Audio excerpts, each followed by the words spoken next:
কত দামি আপনি জানেন না, জানেন না আপনি কত দামি, অনেক দামি আপনি। আপনাদেরকে যেন ভোগের সস্তা পণ্য বানাতে না পারে, আপনাদেরকে সচেতন থাকতে হবে, সজাগ থাকতে হবে, কনসার্ন থাকতে হবে। শয়তানের ওই হাতছানির দিকে আর নজর দেওয়া যাবে না। তাহলে কেন আল্লাহ তাআলা এই ফাহশা অশ্লীলতাকে হারাম করলেন? এক নাম্বার, এতে হিউম্যান ডিগনিটি কমে। দুই নাম্বার, এতে মানুষের অধিকার নষ্ট হয়। আপনি বিয়ে করেছেন, এরে পরকিয়া করেন, ওর সাথে এরকম আছে না নাই?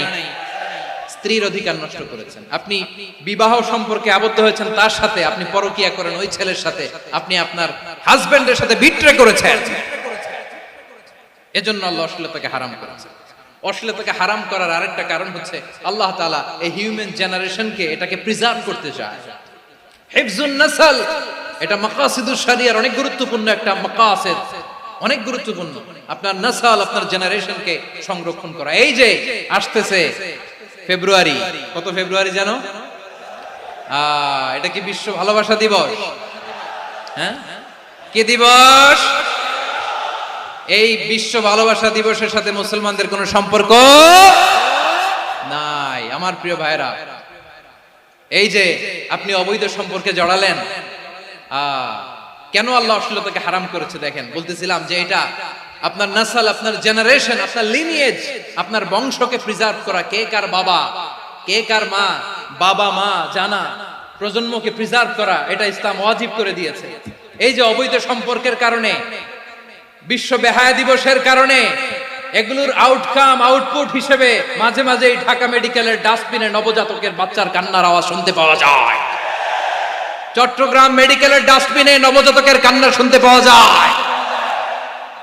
বীর চট্টলার মুসলমানেরা বুঝতে পারলে আওয়াজ করে বলেন, এই যে চট্টগ্রাম মেডিকেলে যে নবজাতকটা পাওয়া গেল, ওর বাবাকে আমাকে বলেন, ওর বাবাকে, ওর মাকে, ও কোন ফ্যামিলির সন্তান কেউ জানে? আপনি হিউম্যান ডিগনিটিকে অপমান করেছেন না? আপনি তার ভবিষ্যৎকে অন্ধকার করেছেন না? আপনি তার লিনিয়েজকে প্রশ্নবিদ্ধ করে দিয়েছেন না? এই জন্য আল্লাহ তাআলা অশ্লীলতাকে আমাদের জন্য হারাম করে দিয়েছেন। পড়েন সুবহানাল্লাহ। এই জন্য রাব্বুল আলামিন বলেন, কুল ইন্নামা হারামা রাব্বিয়াল ফাওয়াহিশা মা যাহারা মিনহা ওয়া মা বাতান। প্রকাশ্য অপ্রকাশ্য সব অশ্লীলতাকে হারাম ঘোষণা করে দিয়েছে কে?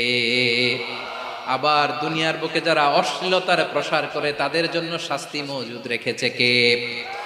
রাব্বুল আলামিন বলেন, ইন্নাল্লাযীনা ইউহিব্বুনা আন তাশিআল ফাহিশাতু ফিল্লাযীনা আমানু লাহুম আযাবুন আলীমুন ফিদ দুনিয়া ওয়াল আখিরাতি ওয়াল্লাহু ইয়ালামু ওয়া আনতুম লা তা'লামুন।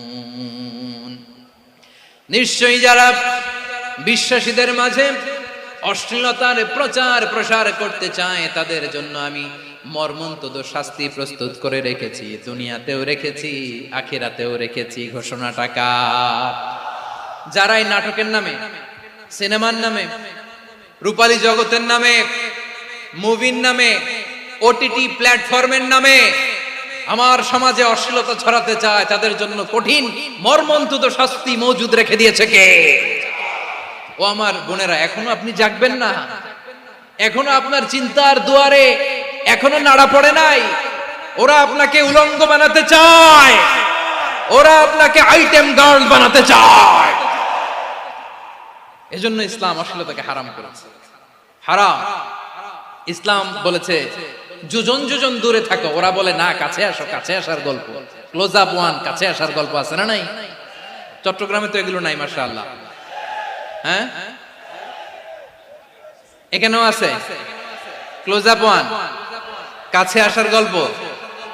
আল্লাহ বলেন, ওয়ালা তাকরাবুজ জিনা, কাছেও এসো না, জিনা থেকে যোজন যোজন কিলো দূরে থাকো। ওরা বলে কাছে আসার গল্প।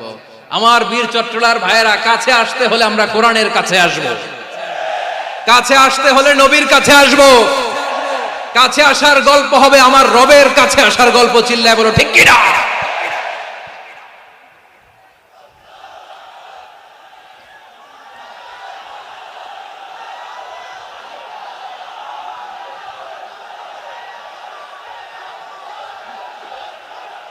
বসুন, বসুন আমার ভাইয়েরা। তাহলে অশ্লীলতার সাথে আমাদের কোনো সম্পর্ক?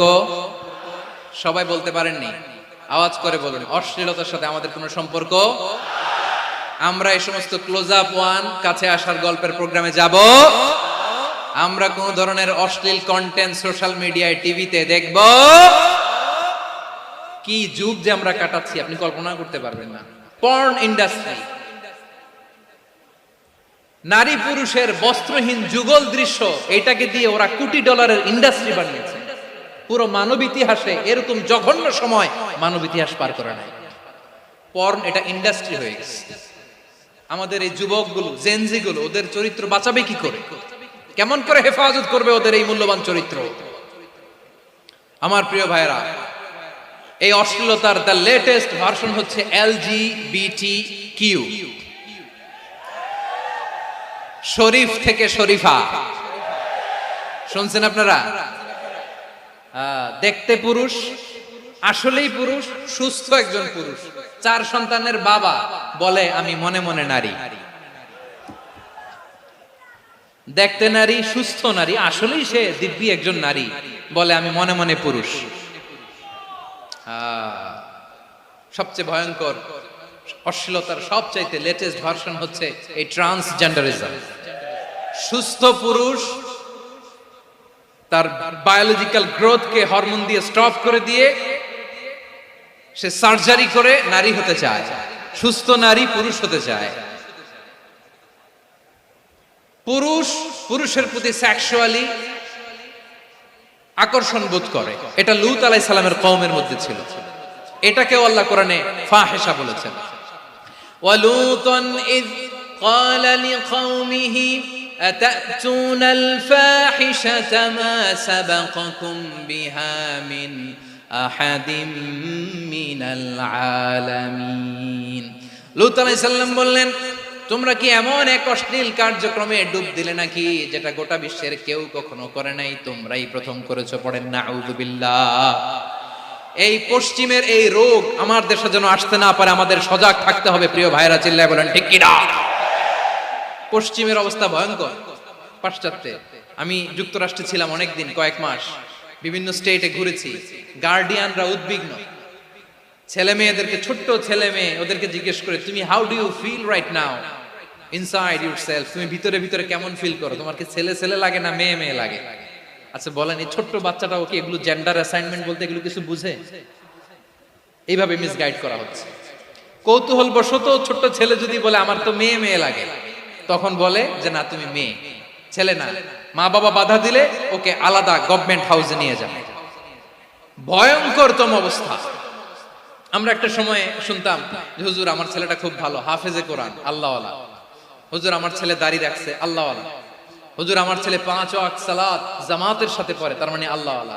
পশ্চিমে যে আমি কি শুনছি জানেন? ওরা বলে হুজুর আমার ছেলেটা ইউনিভার্সিটির একটা মেয়ের সাথে প্রেম করে, ও খুব আল্লাহওয়ালা, হুজুর দোয়া করবেন। এর কারণ ওদের কাছে আল্লাহওয়ালার ক্রাইটেরিয়া হচ্ছে হুজুর আমার ছেলেটা আরেক ছেলেরে পছন্দ করে নাই, আমার মেয়েটা আরেক মেয়েকে ভালোবাসে নাই, এজন্য আমার ছেলেটা আল্লাহওয়ালা, হুজুর ওর জন্য একটু দোয়া করে দিয়ে। কি চ্যালেঞ্জ ওরা ফেস করতেছে। ওনার ছেলে যে আরেক ছেলেরে বিয়ে করবে না, এটাতেই উনি খুশি যে আলহামদুলিল্লাহ আমার ছেলেটা একটা মেয়েরে ভালোবাসে, আমার মেয়েটা একটা ছেলেরে ভালোবাসে, মানে এটা খুব আল্লাহওয়ালা। নাউজুবিল্লাহ পড়তে পারলেন না? এজন্য অশ্লীলতার সাথে আমাদের কোনো সম্পর্ক। রব্বুল আলামিন বলেন ওয়ায়ানহা আনিল ফাহশাই ওয়াল মুনকারি ওয়াল বাগি, 3টা জিনিসকে আমি নিষিদ্ধ করলাম। 1 নাম্বার হলো ফাহশা, অশ্লীলতা। 2 নম্বরে হলো মুনকার, সমস্ত মন্দ কাজ। আপনাদের মনোযোগ আছে না? শেষ করে দিব? আর 2-1 মিনিট শুনবেন? আচ্ছা বলি তাহলে, আর 2-1 মিনিট। তাহলে নিষেধাজ্ঞা জারি করেছেন 3টা জিনিসের উপর। 1 নাম্বার কি? ফাহশা, অশ্লীলতা। 2 নাম্বার মুনকার। মুনকার মানে হচ্ছে যত মন্দ কাজ, খারাপ কাজ, বাজে কাজ, এটার বলে মুনকার। এটার কি বলে? আপনারা পড়ছেন না তা'মুরুনা বিল মা'রুফি ওয়া তানহাউনা আনিল মুনকার। ভালো কাজের আদেশ, সৎ কাজের আদেশ, অসৎ কাজের নিষেধ। মুনকার, মুনকার হচ্ছে মানুষের স্বাভাবিক বিবেকবোধ যেটাকে খারাপ বলে, ওইটাই মুনকার। পৃথিবীর সব আসমানি গ্রন্থ যেটাকে খারাপ বলেছে, মানুষের স্বাভাবিক বিবেকবোধ যেটাকে খারাপ বলেছে, এগুলো সব মুনকার। যেমন ইফটিজিং, এটা কি ভালো না খারাপ? মজুদদারি, খাদ্যে ভেজাল দেওয়া, ওজনে কম দেওয়া, মাছে ফরমালিন মিশানো, চাঁদাবাজি, টেন্ডারবাজি, দখলবাজি, এগুলো আমাদের স্বাভাবিক বিবেকেই বলে এগুলো খারাপ, এগুলো হচ্ছে মুনকার। আল্লাহ তাআলা এই মুনকার থেকে আমাদেরকে বেঁচে থাকতে বলেন, আর শয়তান এই মুনকারের প্রতি আমাদেরকে উদ্বুদ্ধ